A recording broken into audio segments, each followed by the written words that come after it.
Hello, good morning. So as not to bury the lead, because you might be wondering why the heck is someone that works on prizes here talking to us about software development, I will get to a great example, a few slides in, that describes how the CMS within HHS was able to develop an entire open source software solution for $1.5 million that they estimated would have cost them nearly $7 million through traditional procurement processes. So didn't want to bury that lead, that's the point. I'll get there. But let me give you a little bit of background first on prizes and challenges in the federal government. So I'm the Assistant Director for Open Innovation in OSTP. Prior to that, I was NASA's Prizes and Challenges Program Executive for 3 years and worked on a variety of different software development, technology development, and a host of other types of challenges at NASA before coming to OSTP for a year. Next slide. Or can I do that here? Oh, I guess I can do it. There we go. So the whole premise of prizes and challenges and open innovation in general is Joy's Law. No matter who you are, most of the smartest people work for someone else. I think that we can all agree that sometimes we really wish that we could tap into other minds in ways that can be really hard for the government sometimes to figure out how to do that, especially if they're individuals and they're not through a big company or a big grantee. It's very, very difficult. I call prizes, or I call grants or contracts in many ways, certain government employees' happy place because they know how to do it. And that's pretty sad if that's a happy place because they're hard too. But that contracts or grants are the ways that we reach big organizations, whether they be companies or whether they be large universities, but it's super hard for the government to reach individual members of the public that have expertise, time, and passion to bear on a particular type of problem. So prizes and challenges, really, the bottom line of prizes, challenges, citizen science, and crowdsourcing, which we collectively call all of those things open innovation. So they give you a means to harness the energy of the American public in ways where you can reach individual members of the public and not have to go through intermediary organizations necessarily. The president has supported prizes and challenges since the beginning of the administration, and with the first strategy for American innovation that came out in 2009. The second, which came out in 2011, also echoed this sentiment that the administration should be using tools like prizes and challenges to drive high risk, high reward activities to solve tough problems. Congress also agrees with this. They agree with this by passing the America Competes legislation in 2010 that gave all federal agencies the authority to conduct prizes and challenges. And since then, since about 2009, there's been nearly 400 prize competitions conducted by the federal government, a wide variety of types. I'll talk about types in just a moment, but nearly 70 agencies have conducted prizes. So I pretty much guarantee that anyone in this room, your agency, someone has paved the way experimenting with a prize or a challenge at your agency. And this platform, challenge.gov, which Joni mentioned, that they're about to run something on challenge.gov, is run out of the GSA, and they recently, last year, won a very distinguished prize, ironically, from Harvard for innovations in American government. This is something that actually rarely the federal government wins this recognition annually. It's usually at the state and local level. So the challenge.gov team worked very hard, and the rest of the federal government worked very hard for folks that were doing prizes and challenges to make that recognition possible. So prizes have a bunch of benefits. I won't spend a lot of time talking about them today. I'll get to examples that show you these benefits. But we heard a lot on the first panel today about paying for performance and paying for outcomes. It's the same philosophy with prize competitions. Though with prize competitions, you typically only pay if someone produces a product that meets your minimum performance requirements and wins through some sort of judging process, judging and evaluation process. There are some similarities to pay for performance contracting and pay for performance grants, milestone-based grants, and prize competitions, which is, it'll be no surprise later when you see that actually some agencies are running prizes and challenges under the FAR in order to procure goods or services that meet a government need. And not just the Competes Authority. There are a variety of different authorities that you can actually use to run challenges in order to engage those broader communities, individual members of the public, in solving problems for the government. So I'll get into a few examples of those later. There are a lot of different types of prizes. Two reports have come out in the last 5 years, one from McKinsey in 2009 and one from Deloitte in 2014, that outline both the types of prizes that we're seeing people run. So these can range from things, these can be things ranging from a technology development and demonstration prize, where you're trying to develop a particular solution, point solution to a problem, and it's all about demonstrating meeting that requirement, period. You set a requirement, you usually pay about 80% of what you think it would cost for someone to actually do that. You're not paying full cost because there's other incentives at play. We say that there are 4 Gs, why people participate in open innovation activities: gold, guts, good, and glory. A lot of different reasons why people come to the table and play in prizes and challenges. It's not your traditional contracting model where it's the gold.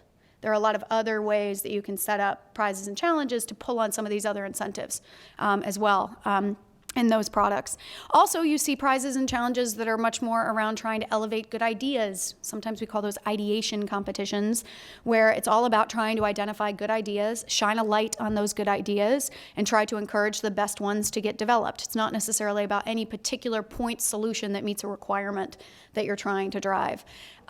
Also, in the last 5 years, you've seen agencies evolve more from trying to design a prize that meets a specific type to a situation where agencies are identifying the outcomes that they want to drive through a prize and designing their prizes based on the outcome they're seeking to produce.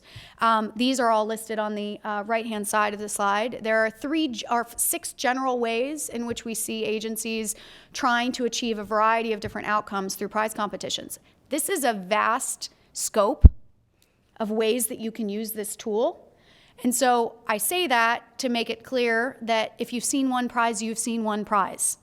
Some of you may have seen app competitions at your agency, or video competitions, or creative artwork competitions, or lunar lander technology development competitions. They all look very different. And so if you have a picture in your mind about what a prize or a challenge is, it's likely that that's one picture that's part of a much broader canvas of potential for prizes and challenges. I alluded to this earlier, but one other way that we're seeing prizes and challenges be used is for software and IT. There's a lot of different authorities under which you can conduct challenges. In fact, before the Competes Act was ever passed by Congress that gave everybody the authority to run prizes, OMB issued a memo in 2010, it's OMB M1011, 10-11, that lists about a dozen authorities that agencies can use to conduct challenges. FAR-based methods, grant and cooperative agreement-based methods, a necessary expense doctrine, Competes Act, lots of different ways in which you can actually conduct challenges. It comes to the basic requirement of setting your problem, identifying what you mean by success, having some sort of evaluation framework to determine who actually meets that minimum performance requirement, and then a means to make an award. So it's very similarly structured in principle in some ways to contracts, grants, and other mechanisms. However, you can access an entirely new audience through this tool. I'm going to run through 2 examples that one is an example of where an agency used Competes authority to develop a software IT solution, and another is an example where an agency used a FAR-based method to acquire software through a challenge. So NSF partnered with Mozilla a couple years ago to run an Ignite challenge in support of the US Ignite initiative. The US Ignite initiative was around trying to demonstrate how the Internet of Things, what the potential of the Internet of Things in cities might actually create for good at the local level. And so this challenge was much more about trying to stimulate new ways of thinking about software products that could work at the local level to improve a variety of different services to the public, ranging from transportation to health, et cetera, et cetera. With this particular challenge, about $500,000 was offered in a 2-stage competition. The first stage of the competition was ideation, best ideas. So they were looking for the best ideas, $15,000 or so in prizes available up in this stage. What's important here is that the people that submitted the ideas didn't need to be the developers. Could just be people with a good idea in phase 1. The best ideas in phase 1 were recognized with relatively small prize purses, around $1,000. And for phase 2, developers, the second phase was much more around software development, could take those ideas from phase 1 to develop, to further develop, where the big money was in phase 2. So the rest of the $485,000 was available through 3 tiers of software development phases in order to get to the final 22 winners that had developed software and applications that could help demonstrate the potential for Internet of Things and massive sensor webs at the city level. The total budget for this activity was close to $900,000, $500,000 of which went out in prizes. So there is certainly an administrative cost associated with winning prize competitions. It's not just the prize purse. It also costs you some money to run the thing. But this is an example of something run under Compete's authority that was about stimulating innovation. It wasn't about the government specifying a requirement for a solution that it needed to use to help with government operations or government service delivery from the federal side. The purpose of this was to stimulate solutions that could be used by folks other than the government, and also to stimulate new companies and new businesses that might be the providers of those services. So this was not a situation where the government was looking to own the intellectual property or even use the software, the IT that came out of the prize. The next example, my last example, is very different. In this particular example, the government was looking to build a solution that could be leveraged by not only the federal government, but states in implementing their Medicaid enrollment process. So this is an incredibly awesome example that was led out of CMS at HHS. Took about 1.5 years to actually design the thing and get it out the door. And the total cost for this activity ended up being around $1.5 million. About $500,000 of that was awarded through prizes. But they estimate that the same software procurement would have cost $7 million if they had done it in a traditional fashion. So what they did here is they decided to crowdsource the development of an open source solution to create a module that states could use and adopt for their purposes to help implement some of the pieces of the ACA. In this particular challenge, thousands of developers through a platform called Topcoder were leveraged at various stages of a design competition in order to build a software solution. So the way that particular vendor works is they will actually stage a software development process through micro challenges. So you may have one challenge that's about requirements, one challenge that's about UX, one challenge that's a bug hunt that's basically $50 if you find the bug that's the problem in this code, and they structure it. They structure that challenge for you, but you're engaging thousands of developers globally in order to build that solution for you, where they don't employ the software developer, they crowdsource it from 600,000 people that are in their community globally. And there's lots of incentives at play in that community, and we could talk about that later, but this is one example of a vendor that exists that does software development and IT solutions through crowdsourcing that the government entered into a contract with. So we entered into a contract with Topcoder to buy a open source enrollment module for CMS.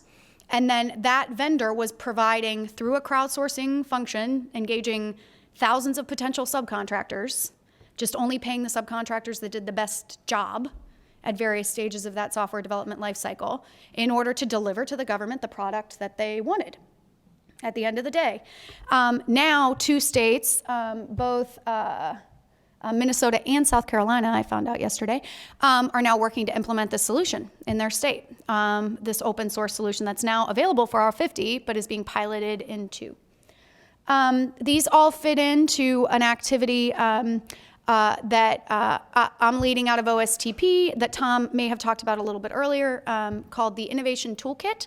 We're trying to develop 2 sets of toolkits for the federal government, both a citizen science and crowdsourcing toolkit, as well as a prizes and challenges toolkit, to help federal practitioners around the government be able to figure out how to use these tools more easily, make the process less opaque for folks that are looking to use these tools for the first time. So if you want more information about those toolkits, you'll see the link when this presentation is posted later. And if you'd like to actually get involved in the creation of those toolkits, I would love to hear from you at challenges@ostp.gov. There will be a few other resources also available in these links when these are posted online. And Leah Shanley, are you here, Leah? Leah's way there in the back corner. She'll be sticking around later today and can take questions for folks that have questions about crowdsourcing, citizen science, prizes and challenges. She leads the Federal Community of Practice for Citizen Science and Crowdsourcing. So with that, I will turn it over and look forward to your questions.